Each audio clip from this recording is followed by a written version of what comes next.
সংযোগ সড়ক না করে পিরোজপুরের নাজিরপুরে তালতলা শাখা নদীর উপর সেতু নির্মাণ করায় দুর্ভোগে স্থানীয়রা।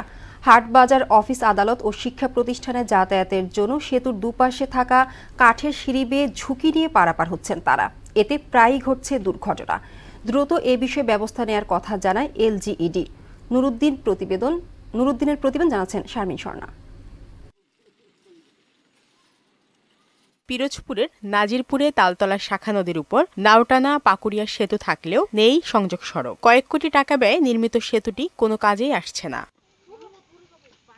সংযোগ ছাড়া সেতুটি যেন এখন গলার কাটা। নদীর দুপ্রান্তে রয়েছে স্কুল, কলেজ, হাটবাজার সহ বিভিন্ন প্রতিষ্ঠান। ফলে সেতুর দুপাশে কাঠের সিঁড়ি বানিয়ে ঝুঁকি নিয়ে পার হচ্ছেন নদীর দুপাশের 13 গ্রামের প্রায় 30,000 মানুষ।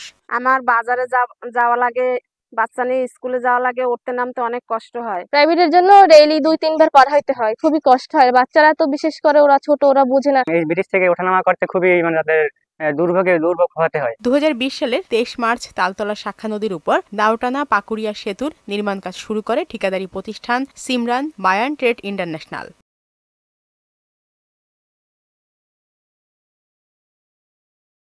মূল সেতুর কাজ শেষ করলেও সংযোগ সড়ক নির্মাণ না করেই তুলে নেয় সব টাকা। ঠিকাদারের কোনো সমস্যা থাকতে পারে, এর জন্য বন্ধ থাকতে পারে। এই বৃষ্টি আনকমপ্লিট থাকাতে এই গ্রামের মানুষগুলি অসহায় দুর্বিষহ জীবনযাপন করছে। যাতায়াতে প্রায় মানুষ পার হাঁটুতে ভর দিয়ে উঠতে নামতে হয়, ভ্যান গাড়ি চলতে পারে না। এই একটা ব্যান চালাই, ওপারে থাকি, ব্যান রাখতে হয়, তবে ওপারে যাতায়াতে খুব কষ্ট হয়। আমার ব্যানের চার্জও খুব কষ্ট করে দিতে হয়। দ্রুত এ বিষয়ে ব্যবস্থা নেওয়া হবে বলে জানান স্থানীয় প্রকৌশল বিভাগ। এই ব্রিজটা বিষয়ে আমি খোঁজ নিয়েছি এবং ব্রিজটা আমাদের মূল স্ট্রাকচারের কাজ শেষ হয়ে গেছে এবং এই ব্রিজের অ্যাপ্রোচের কাজ এখন আমাদের বাকি।